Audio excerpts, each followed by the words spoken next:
Olá, boa noite a todos, né? Bom dia, boa tarde, seja lá a hora que você está assistindo. Meu nome é Emily, vou estar apresentando o trabalho de embriologia, juntamente então aqui com as minhas colegas de classe, Poliana Matos e Jaqueline Hoffman. O nosso tema é o período fetal, né? Que vai da 9ª semana até o nascimento. E vamos estar falando então do desenvolvimento do feto e da placenta.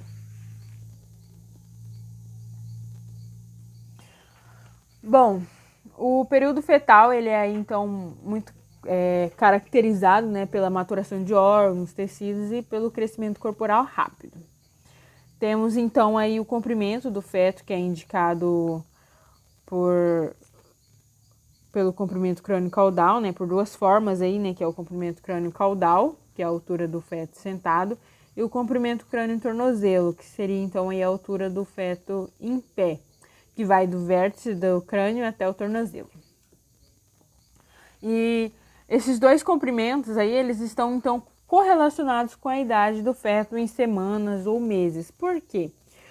Porque o médico lá, quando ele tem ciência, né, do comprimento do feto aí em centímetros, ele seja comprimento crânio-caudal ou comprimento crânio-tornozelo, ele já consegue saber mais ou menos ali a idade do feto em semanas ou meses, só com isso. Mais à frente eu vou mostrar uma imagem, uma tabela, na verdade, que descreve bem isso. Bom, o crescimento em comprimento do feto, ele é mais marcante aí entre o 3º e o 5º mês da gestação, enquanto, por outro lado, né, o aumento de peso já é mais notável nos 2 últimos meses da gestação, lá no 8º e 9º mês. Essa tabela que eu falei, como vocês podem notar aí,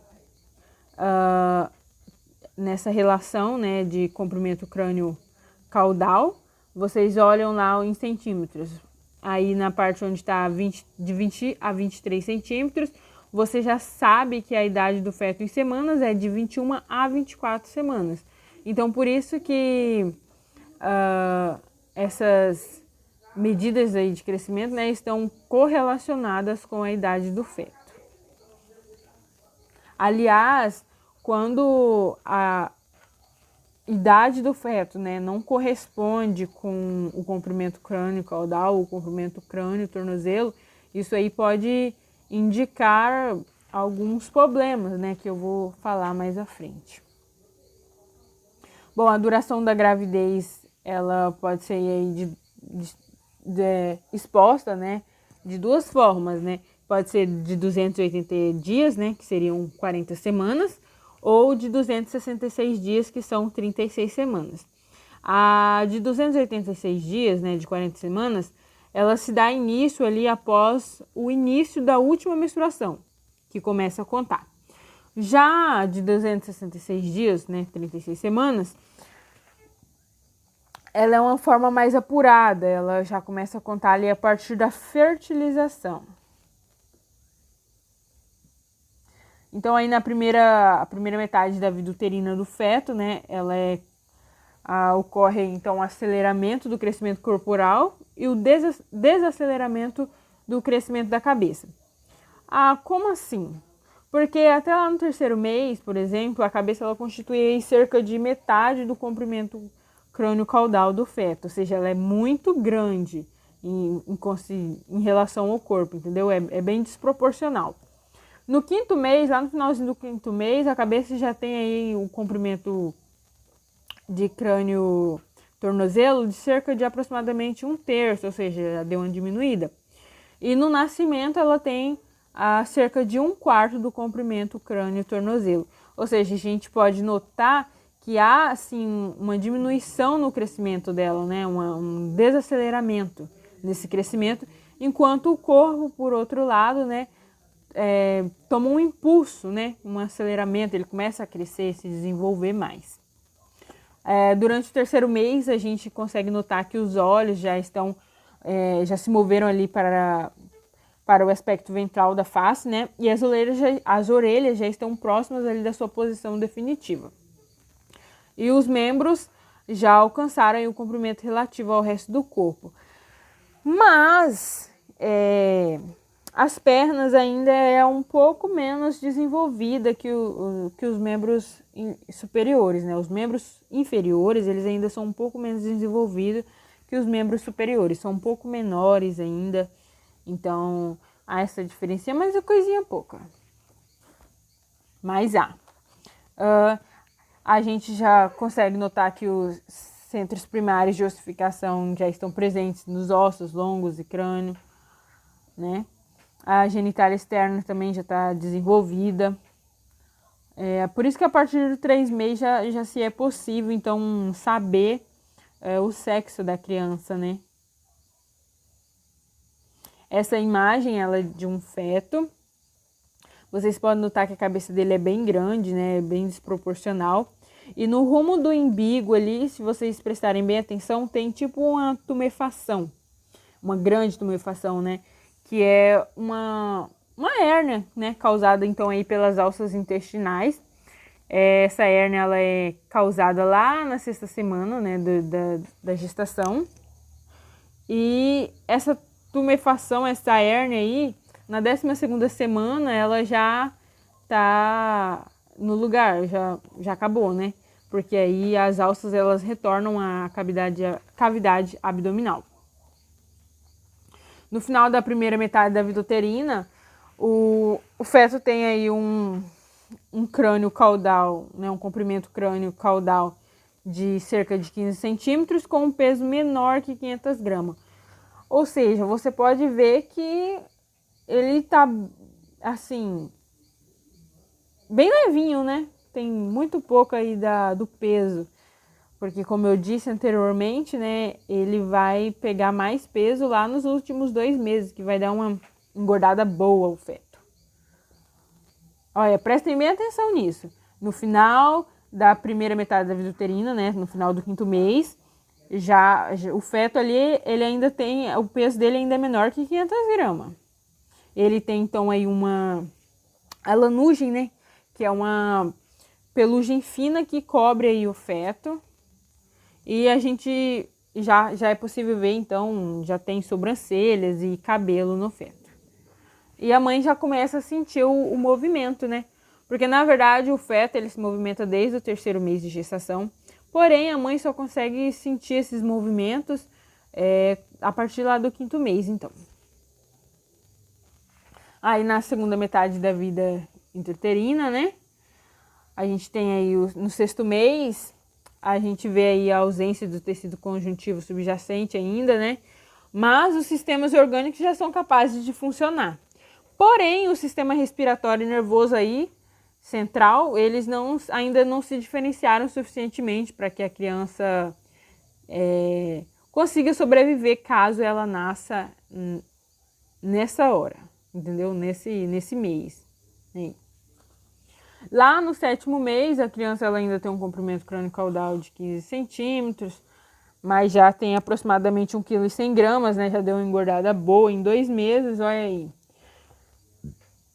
E ela já tem 90% de chance de sobreviver. Por quê? Porque lá no 7º mês, o sistema respiratório e nervoso central, que ainda não tinha se diferenciado lá no 6º mês, no 7º mês eles já estão diferenciados suficientemente para que a criança consiga sobreviver caso ela nasça nesse momento aí, no 7º mês da gestação.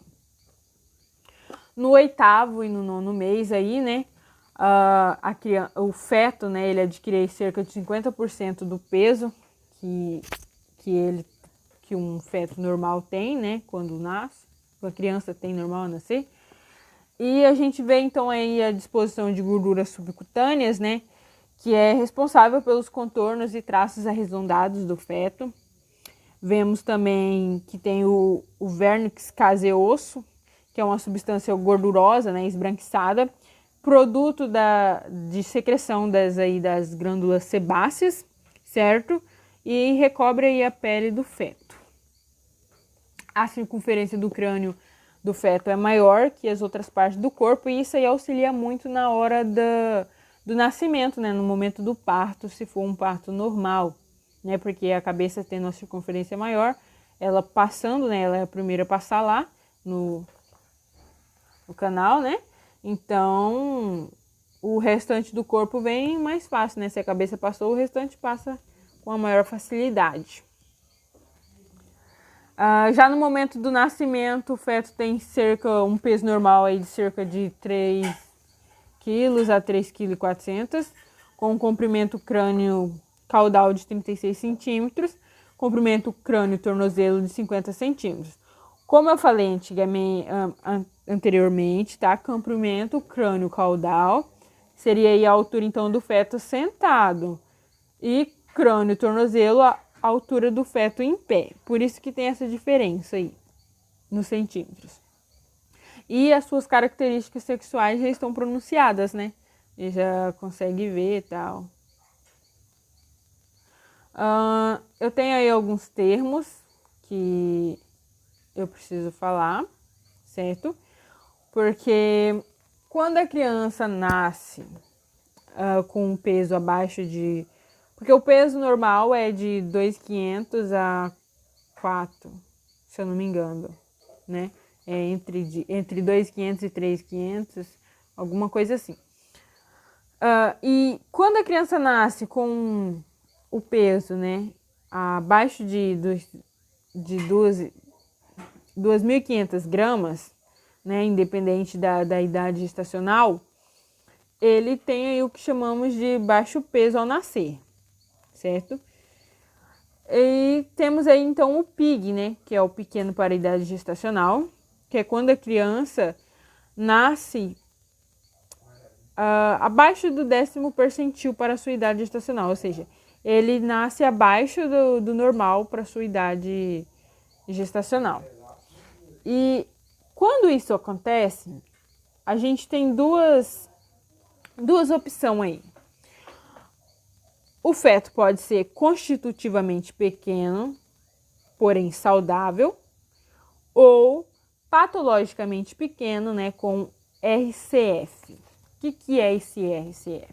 É a restrição do crescimento fetal.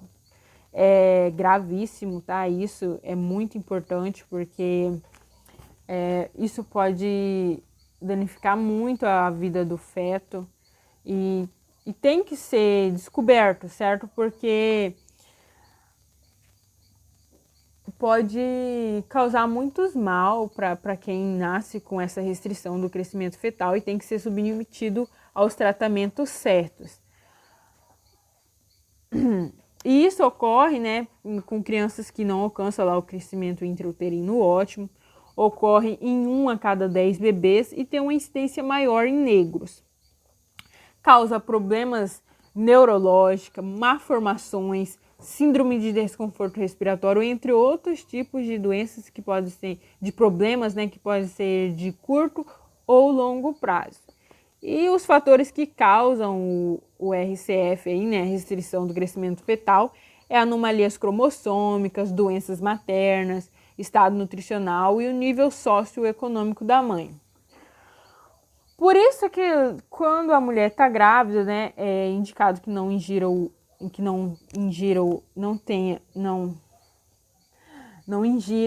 né, bebidas alcoólicas, drogas, esse tipo de coisa que podem afetar o feto, né? Pode causar aí diversos problemas no feto. E a gente tem que descobrir, quando a criança nasce pequeno para a idade gestacional, a gente tem que descobrir se ela é constitutivamente pequena ou se ela tem um problema patológico, né? Que é o que tem aí CRF. Por quê? Para quê? Para que isso, né? Para que crianças que tenham então aí CRF tenham o tratamento devido, né? Para que elas tenham uma condição de vida melhor, né? Mais saudável e uma vida mais normal possível. E também para que crianças que são constitutivamente pequenos, né? Mais saudáveis, não sejam submetidas aos processos que uma criança com restrição de crescimento fetal deve ser, então, aí submetida para que tenha uma qualidade de vida melhor. Agora eu vou passar para Poliana. Bom, gente, eu vou estar falando um pouquinho sobre as membranas fetais e placenta.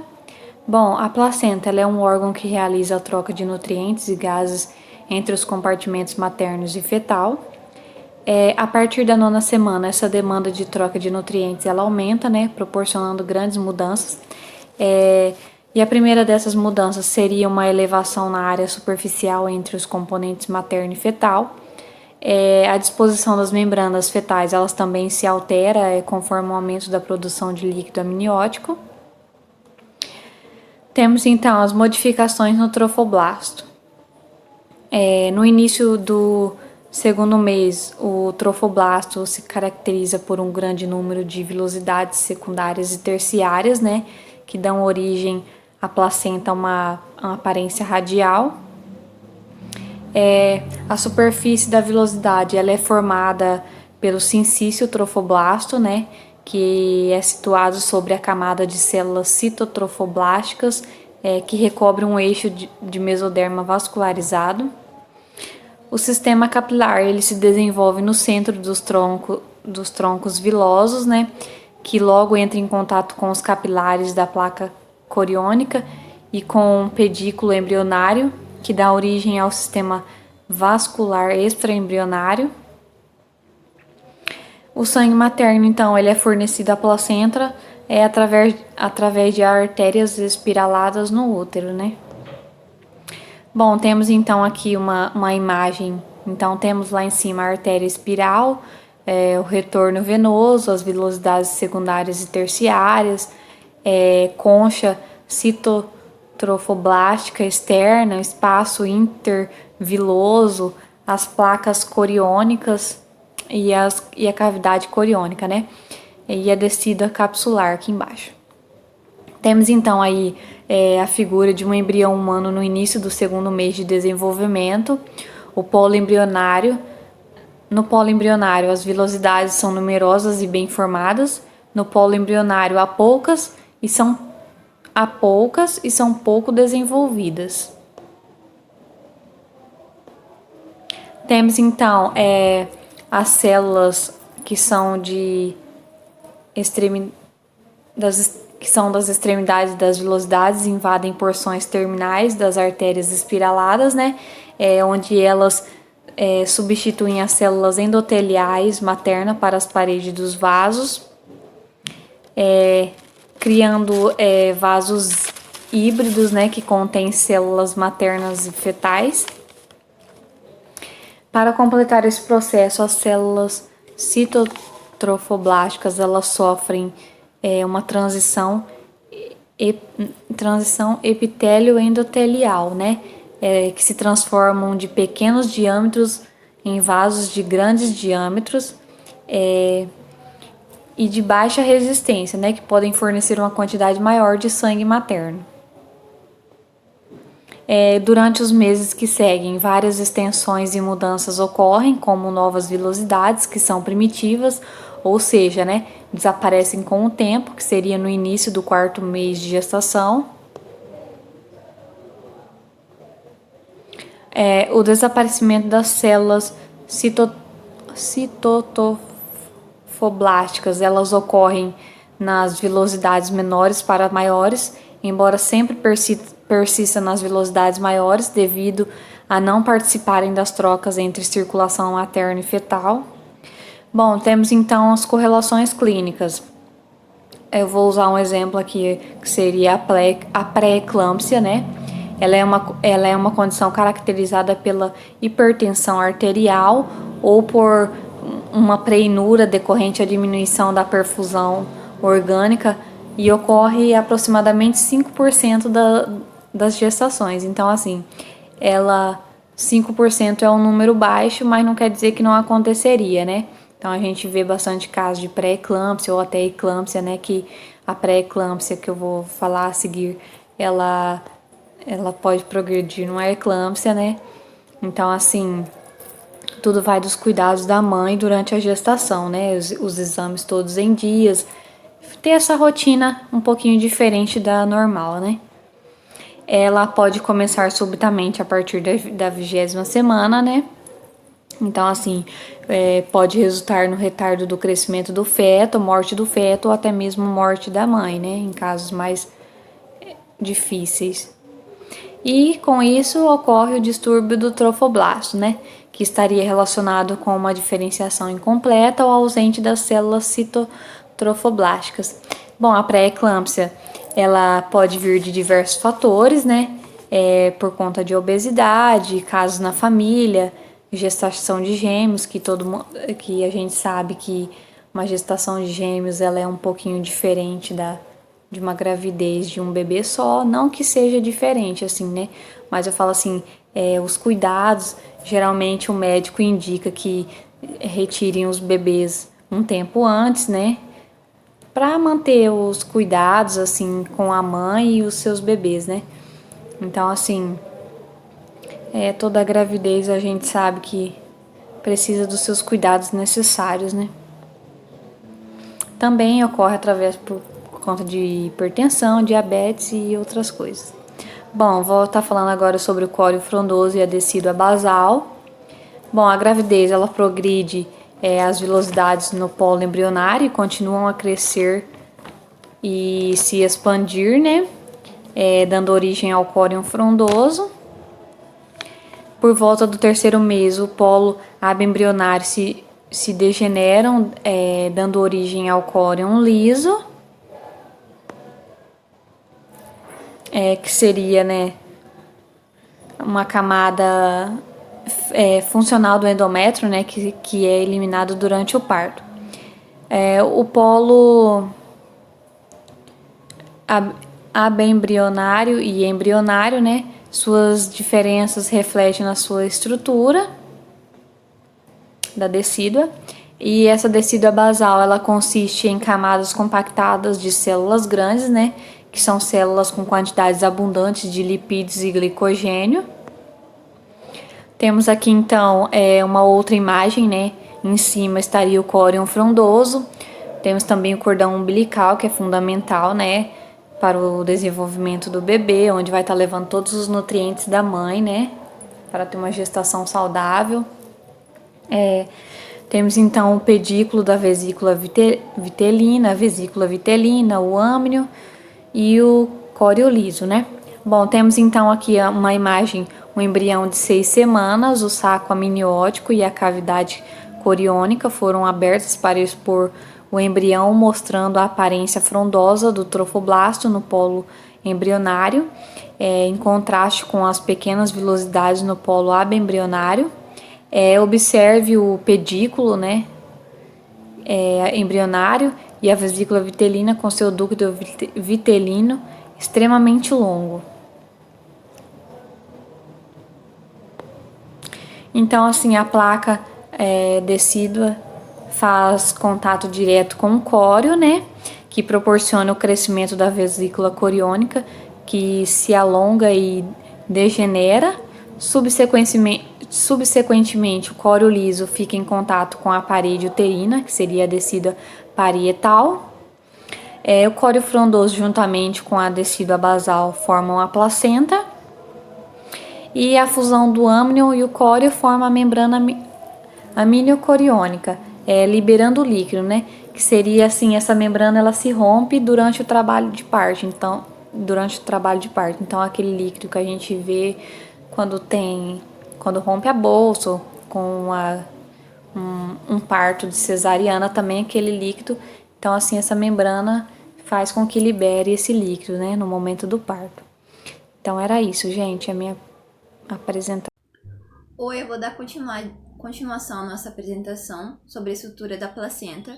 A placenta é formada pelo córeo frondoso e a decídua basal, e ela se divide em uma porção fetal e a outra materna, sendo a porção fetal do córeo frondoso e a porção materna a da decídua basal. O sinciotrofoblasto é uma grande camada formada pelos trofoblastos que vão nutrir e proteger a circulação do sangue materno. Os septos deciduais possuem uma parte do tecido materno, que se projetam para os espaços intervilosos, mas não atingem a placa coriônica. Como os septos são recobertos pela camada de sinciotrofoblastos, o sangue materno ele vai ser separado pela camada sincial, e os septos vão se tornar cotilédones, pequenas partículas. Aqui a gente tem uma imagem sobre a estrutura da placenta. E toda essa região inferior que a gente está lendo ali, amino, placa coriônica, vasos umbilicais e vasos coriônicos, é a porção fetal. Quanto a essa parte superior é a materna.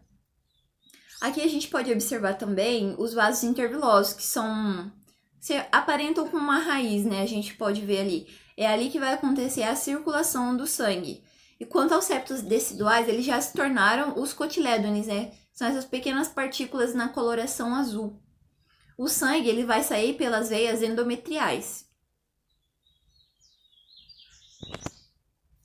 Bom, a placenta a termo, ela é recoberta pela placa coriônica, que possui os vasos coriônicos que se dirigem ao cordão umbilical. A circulação sanguínea acontece através dos cotilédones, que recebem o seu sangue pelas artérias espiraladas. Dessa forma, vai ocorrer a transição epitelioendotelial, que é a invasão dessas artérias espiraladas. Elas vão transformar esses vasos de diâmetro pequeno e alta resistência em vasos de diâmetro grande e baixa resistência, para aumentar o fluxo de circulação sanguínea da mãe. A membrana placentária separa o sangue materno do fetal. A placenta tem como função realizar as trocas de produtos metabólicos e gasosos e a produção de hormônios, além de fornecer os nutrientes adequados para o desenvolvimento do feto. Amino e cordão umbilical. A ligação entre o amino e o ectodermo embrionário se torna o anel umbilical primitivo, e algumas estruturas passam por esse anel, como o pedículo embrionário, que vai conter duas artérias e uma veia, né, além dos vasos umbilicais, o pedículo vitelino ou ducto vitelino, que vai conter os vasos vitelinos, e o canal que conecta as cavidades intraembrionária e a cavidade extraembrionária, que simplesmente é o espaço entre o amino e a placa coriônica. Bom, gente, essa é o fim da nossa apresentação. Se alguém tiver alguma dúvida, pode chamar lá no WhatsApp que eu vou estar respondendo. Muito obrigada pela atenção de todo mundo.